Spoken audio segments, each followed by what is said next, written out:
We are less than a week away from everybody's mock drafts being wrong.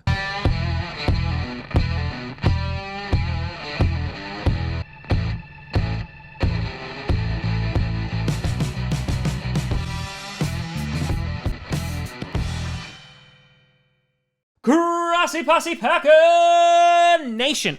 Welcome to an episode of Packast, the podcast where we don't have to be a Packers fan, but it sure does help. I'm your host, Tom Grossi, and we are doing first round mock draft 2.0. Here's the dealio. Here's what we're looking at for next week. So we're going to go through one final iteration of the first round.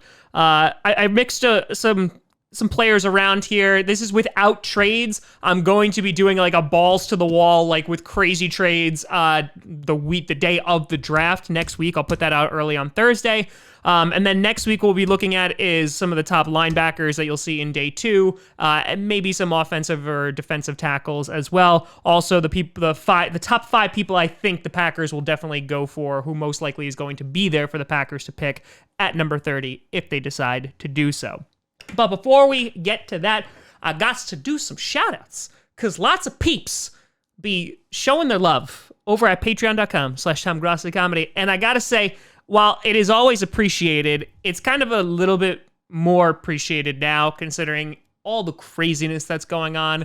And so the fact that you decide to spend your money and support me is greatly, greatly appreciated. And so, with that being said, thank you to Aaron Imbragulio, Melinda Montez, Lawrence Braley, and of course, Jim B.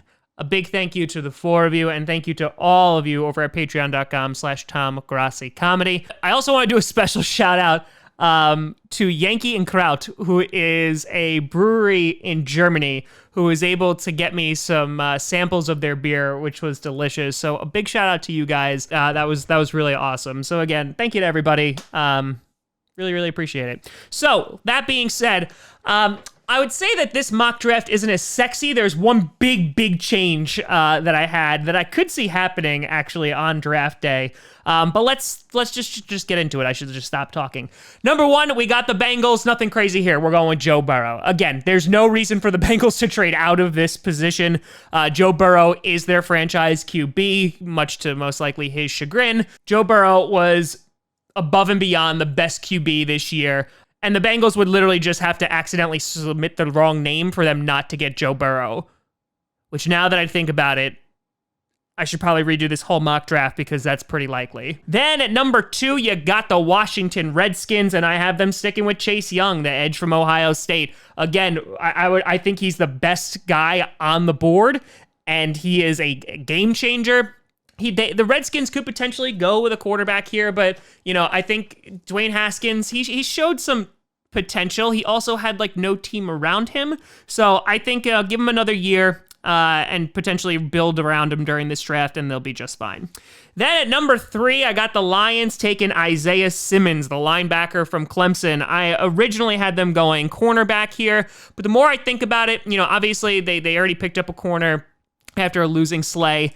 And I think that Isaiah Simmons, they've had to address linebacker for such a long time. They haven't done it in the early rounds. That's what I said in the last mock draft. I feel like they're just going to pull the trigger finally, and they're going to get a star on defense. But they'll find a way to ruin him. Number 4, you got the New York Giants, there's potential that they go Okudah here, but I'm going to stick with them having Tristan Wirfs, the offensive tackle from Iowa. They're going to need to create running lanes for Saquon Barkley. They're also going to need to protect Daniel Jones, which makes a lot of sense. But the Giants often don't make a lot of sense, so they also could be another one that's just like, let's go get a kicker.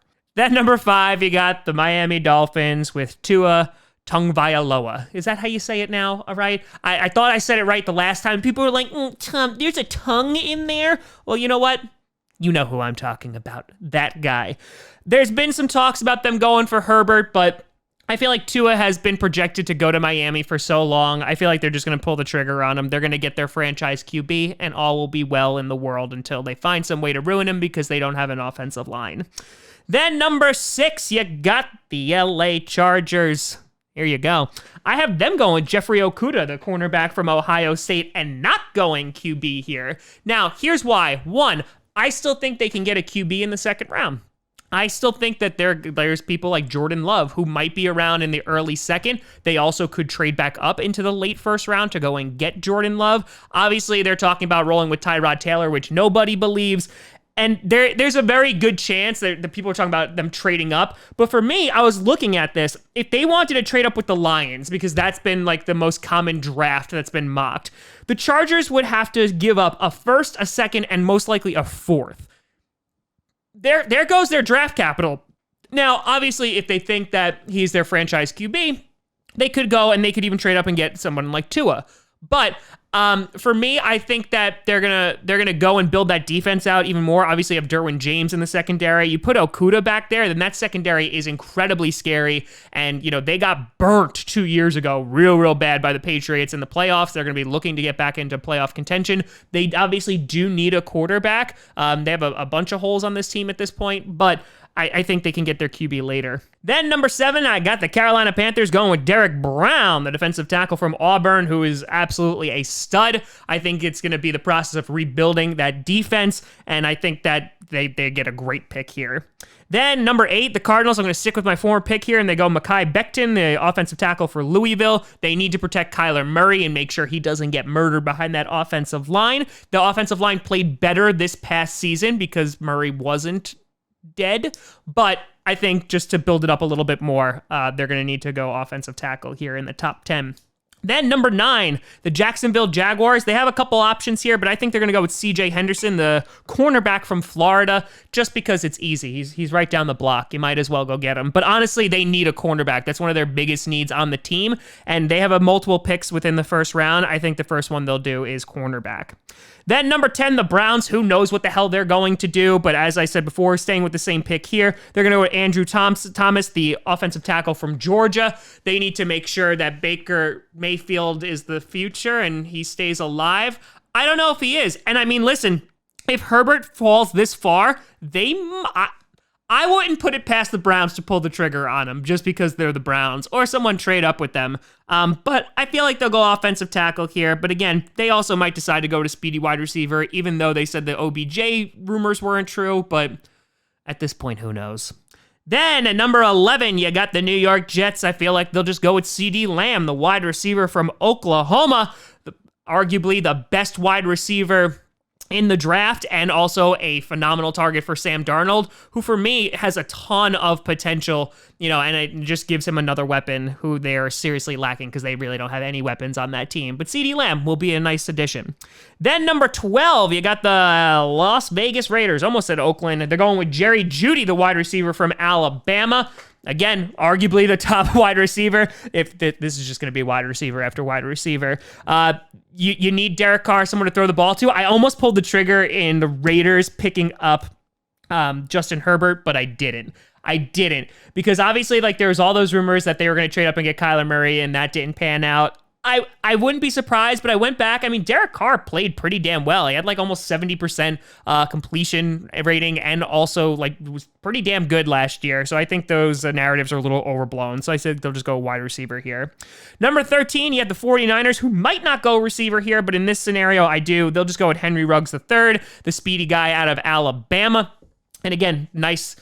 What I said last time, I said Jimmy Garoppolo will give someone else to overthrow, but I mean, he's pretty darn fast, so maybe he won't overthrow him. Then number 14, you got the Tampa Bay Buccaneers. I had them going running back last time, but I feel they'll go offensive tackle here with Jedrick Wills from Alabama, because they're going to need to protect their 43-year-old quarterback. Really not much left to say about that, because he's old and he will burst into dust if he gets tackled too hard. Then number 15, the Broncos. Yeah, they need a wide receiver, and while I expect them to go wide receiver here, if Javon Kinlaw, the defensive tackle from South Carolina, is still sitting there, I think this is a no-brainer. This guy, I think, has top 10 written all over him. I understand that the Broncos might go at this point with a Justin Jefferson. Hell, they might even trade up a little bit if they wanted to get their wide receiver. But in this case, considering how deep the wide receiver class is this year, I think they'll just wait and they'll get a dynamic playmaker here at 15. Then, number 16, you have the Atlanta Falcons. I'll have them go with Clavion Chasian, the edge from LSU. They have needed an edge rusher since, their drafts really don't go so well when they decide to go get edge. And so because of that, I think they'll boast their defense a little bit because, I mean, what the hell else is wrong with the Falcons? A lot. but I mean, I guess this would help. Then you have the Dallas Cowboys at 17, whose offense really wasn't a problem last year. It was that defense and getting after the quarterback, so I feel I'll go with AJ Epinesa, the defensive end from Iowa, to help out a little bit. Then at 18, you got the Miami Dolphins, who, again, I keep seeing mocks of them trading up. It really doesn't make sense. Unless a team catapults them, like them sitting at 5, they could get Tua or they can get Herbert. So it really doesn't make sense. I'm sorry. I'm just going to put that out there. But here, I'm going to have to go with Justin Jefferson, the wide receiver from LSU. Be a great slot target. They obviously already have Devontae Parker for Tua to throw the ball to. And now they're going to add the big guy, Justin Jefferson, who will just be an absolute stud, just catching lots of balls from Tua. Then number 19, you got the Vegas Raiders popping up again. I feel they'll go linebacker here. That's been a big hole in their defense for a while. They'll go with Kenneth Murray, who is a run stopper. You know, he's not bad in coverage, not a Patrick Queen in coverage, but you know, the Raiders love their hard-hitting guys, and that's exactly what Kenneth Murray is. Then number 20, I got the Jaguars again. I feel like they'll go and boast up that secondary with Xavier McKinney, the safety. And again, this is just the Jaguars have had so much talent, especially on the defensive side of the ball, leave. Again, I could also see them going wide receiver or offensive tackle sometime in the first round to protect Gardner Minshew and his mustache, but for me, you know, they could build up that defense and they could go later in the rounds with an offensive tackle or wide receiver. Then at 21, you got the Eagles, who are also needing linebacker help, and that's why I'm going to have them go with Patrick Queen, the linebacker from LSU. Great coverage guy, not much of a run stopper, but exactly what the Eagles ordered. Then at 22, the Vikings. I went back and forth with this. I originally had them going with Ezra Cleveland, because, you know, they're starting left tackle. Who knows much longer he's going to be there. But here I'll have them go with cornerback, and I'll go with Christian Fulton from LSU. To obviously Xavier Rhodes is gone, and so they're going to need somebody to step in there. And that means number 23, the New England Patriots. Yes, this is all worked out according to Pan. I feel like they're going to go with Justin Herbert, the quarterback from Oregon. And here's how I feel about Justin Herbert. I could see him going in the top 10, but I can also see an Aaron Rodgers-esque fall because there have been times where he is wildly inconsistent, and I feel like that inconsistency might scare people and might scare teams and cause him to drop. And if you look at this, you know, besides the Dolphins and the Chargers, there's really not a ton of other teams that pick before the Patriots that really need a quarterback. And I feel like the Patriots can also just wait because I feel like a Jordan Love or a Herbert will just fall to them. So for me, I think the Patriots get their guy and everyone cries. Then you got the Saints at 24. I feel like they'll go with Jeff Gladney, the cornerback from TCU. They also need to work on that secondary after, you know, getting burnt by Kirk Cousins in the wild card game. Guys, really? Really? But yeah, that secondary could use some work. They could technically go with another wide receiver across from Michael Thomas, but here I feel like the more immediate need is defense. Then at number 25, you got the Minnesota Vikings again. And here's where I think they're going to go wide receiver and go Denzel Mims, the wide receiver from Baylor. Mims has amazing hands and goes up and gets those 50-50 balls, and some of the catches are absolutely astounding. Obviously, Stephon Diggs is no longer there, and so they got Adam Thielen, and it's about it. So yeah, I feel like they'll go wide receiver. And again, they could go offensive tackle here, but here the Vikings just need another smoke screen to mask the fact that they overpaid Kirk Cousins. So yeah, they'll go get wide receiver. Then at number 26, you got the Dolphins again, who I feel will go offensive tackle here with Josh Jones. So again, in every single one of these mock drafts, I have them going offensive tackle, wide receiver, and QB. And I think they could do that from all of their positions. I don't think they need to trade up for any of these guys. So I feel like that they literally, again, they're another team that can just let the draft, they can just happen to them, and they can have guys fall right into their lap because they're picking pretty at all their spots. Then I got the Seahawks going with Yetur Gross-Matos, the edge from Penn State. They need that Legion of Boom to come back and quickly, and an edge rusher will be just that. Obviously, we don't know what's going on with Clowney. I don't know if they're going to re-sign him, and so here they'll get Gross-Matos. Then to 28, the Ravens obviously need a linebacker, but here I'm going to have them go with Cesar Ruiz, the offensive lineman from Michigan, because they also have some need at offensive line, and of course you want to protect the reigning MVP Lamar Jackson, and I feel like that's exactly what they'll do here. Then at number 29, I got the Titans going with Austin Jackson, the offensive tackle from USC. And again, another reason they could go on defense if they really want to. They could get another edge rusher. But I feel like they're going to go and protect Ryan Tannehill, and also, with them franchise tagging Derrick Henry, they're going to want to make sure that they can create those running lanes. Then at number 30, I got the Green Bay Packers. They're also going to go offensive lineman. Oh, that's 3 in a row. And they're going to go Isaiah Wilson, the offensive tackle from Georgia. Because again, Ricky Wagner at this point, he's a Band-Aid over at right tackle. Bakhtiari's contract is up next year. It just makes sense. They can learn from Bakhtiari, and you could just put him over at right tackle, and that'd be pretty good. Then 31, you got the 49ers. I have them making the same pick, which is Ross Blacklock, the inside defensive lineman from TCU. Guy, I feel like has a really, really high ceiling. I also thought about potentially having the Packers draft him, which is a possibility, but I think that the 49ers, obviously getting rid of some of their defensive guys, like Forrest Buckner, they're going to want to replace and keep that defense young and terrifying. Then finally at number 32, the Chiefs, while I had them going with an offensive tackle, a lot of them have been taken already in this mock, and so I have them going cornerback with Jalen Johnson. And that just, again, it makes sense to improve that secondary a little bit. I know they re-signed Brashawn Breeland for a little bit, but they're going to want some more permanence at that position, and it just makes sense to make that defense a little bit better, because if there was any weak points with them, it was the defense.